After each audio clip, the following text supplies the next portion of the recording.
This nice pair of socks has developed a hole. This is just what happens in the life of socks. They get a lot of hard wear. So I thought today I would show you a way of darning. Worldwide, there are quite a lot of ways, so if mine is not the way you're accustomed to, that's okay. But here's one that works. First, what I've done is laid 3 colors of sewing thread across the sock to see which one shows up least, and it can actually fool you. Here are the cones of thread that I'm working with, and I believe this is going to be my choice. I can barely see that one. Now, before beginning, if there are any areas where a stitch has run, I would repair those by catching the last stitch and latching what's left of the rung up. In this case, the only place it's really happened, there was very little of a rung left. But you want to do this before there's much pressure from inserting a darning egg or anything else to form the sock. Now, how come I'm actually missing fiber? Because of the wear and tear that socks go through. In this case, I really am. Moths can do it too. This is almost surely normal wear and tear. These were one piece, and they've just worn through. This and this were joined ends, that fuzzy bit right there. And they've worn through. So what I'm going to do is try to restore the fabric in that area without creating an unduly stiff or bulky spot, which is why I'm choosing sewing thread rather than other yarn. Now, is this worth the trouble on Walmart socks? Nah, I don't think so. But these are nice custom-made socks, and if I can extend their life for this winter, I will. I actually own a genuine old-fashioned antique wooden darning egg, but since many of you don't, all you need is something smooth and hard that will help hold the shape of the fabric and be a contrasting color if at all possible, and thus expose what it is that needs attention. So I'm using a little decorative tin, the kind of thing that turns up at the dollar store or that candies come in. These ends I find to be pretty useless. So I'm just going to work them in to be part of the fuzz.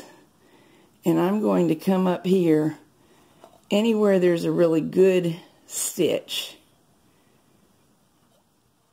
as my starting point. My next goal is to work around and catch all loose stitches. There's one. It's not attached to anything. At least one time on my thread. There should be one at the other end of this fuzz. Wherever you see a piece of fuzz, the yarn broke. So you know to look for an unsecured stitch.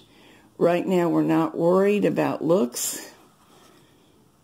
We are worried about not pulling in any more than to a flat. Let's see, how do I express it? We want to keep the surface of the sock smooth, because if we pull it in, it will pucker on the foot and no longer fit well. And I'm not worrying about order.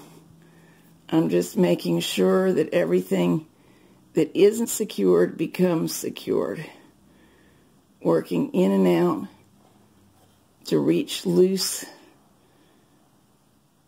stitches. And sometimes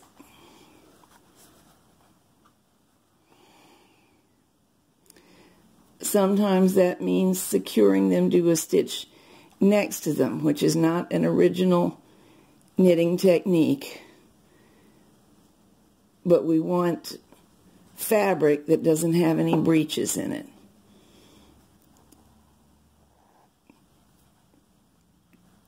Now this is, what I'm doing is different from re-knitting, which if you have the perfect yarn, you can do and also make a completely invisible patch, really, but you're recreating where the stitches were. I no longer have any of this yarn, so that's really not an option. In reknitting, also called Swiss darning, I would be tracing the paths of the original stitches with new yarn, securing it at the beginning and the ending of the hole. In this case, I'm really darning. You can see the hole getting smaller and less sloppy. Matters are improving. I think I have resecured all unsecured stitches. There's no longer an obvious hole, but neither is the repaired fabric sturdy enough to wear.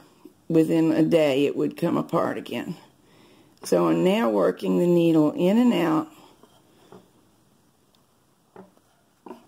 reinforcing the fabric, still trying with every group of stitches to pull just tight enough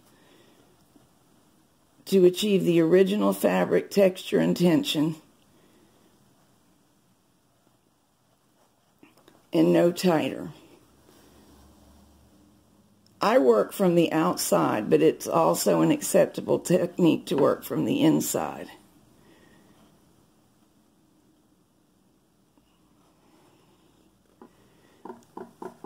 Generally, I'll run my needle, and thus the thread, past where the hole really is, because you've got to secure it to stronger fibers.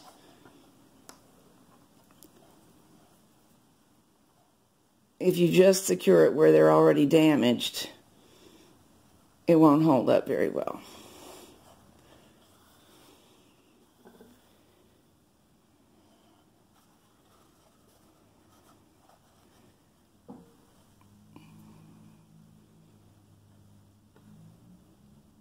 There is my yarn. Now at this point, I may start doing a little bit of duplicate stitching, which is tracing the original stitch pattern with my thread, because it not only reinforces, it tends to make it look better. If it were something that it was going to be really visible, like on the chest of a sweater, I would be changing colors very often now and try to match the exact color that was in place. Since this will be down in my shoe, I think I can live with seeing the darn a little bit. But you may be surprised at how much we can make it disappear. Because of the fuzziness of wool. This is a wool sock yarn, wool blend. I almost always use a woolen nylon or some slightly stretchy fiber, so this is probably 75% wool. Now watch as I flick where I've been. When you brush it, that area below the needle is now hard to see, and it has been darned. You can no longer see my can that I'm holding in there. The reason for continuing to hold it, and you do not have to, but the reason that you may want to, is because it gets really easy to accidentally stitch through to the other layer of sock. And then, of course, it's utterly useless. So this is duplicate stitching. Let me walk you through it. See this sloppy looking stitch? That's where there was loose yarn. The ends were broken, so I'm going to pretend that I'm the knitter and trace the path that the original stitch would have made. Now I'm coming up inside the purple stitch, preparing to do the same thing with it. And it tends to bring the fibers back into the line that they should be. and create the optical illusion, at least, of complete knitting. See how much better that's getting? I'm going to keep at it for a minute and get back to you. Almost there. I'm going to do the last few stitches here with my hand inside. That's my finger wiggling, touching my other finger.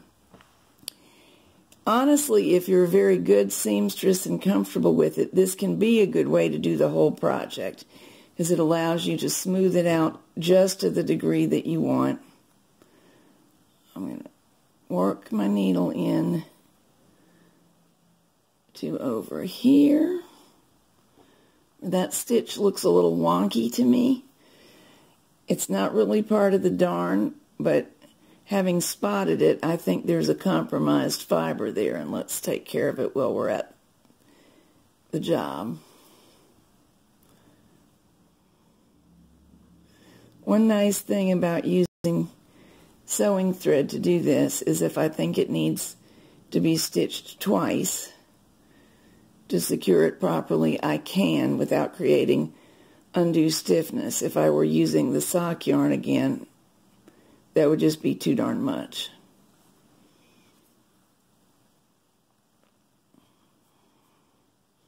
Better. All right, now I'm ready to get rid of this thread, but I don't really want to tie a knot, because anything that makes a rough spot or a bump basically could be really uncomfortable.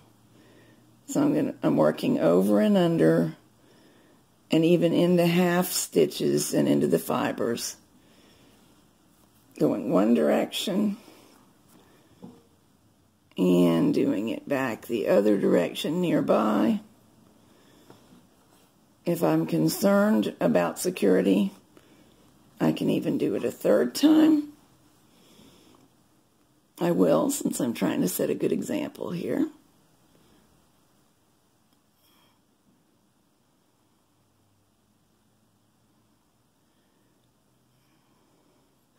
Little teeny weeny stitches those are.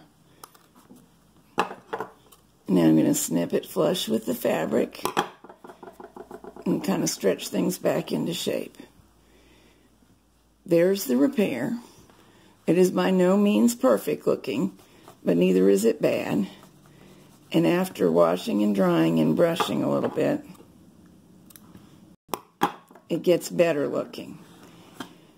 You could have improved it even more by changing colors of thread to match exactly what was going on. So that's darning. It's one way of darning. You don't have to do it my way, but if you don't know how to do it yet, you may find that helpful. We've had our eyes right down in the hole. There it still is.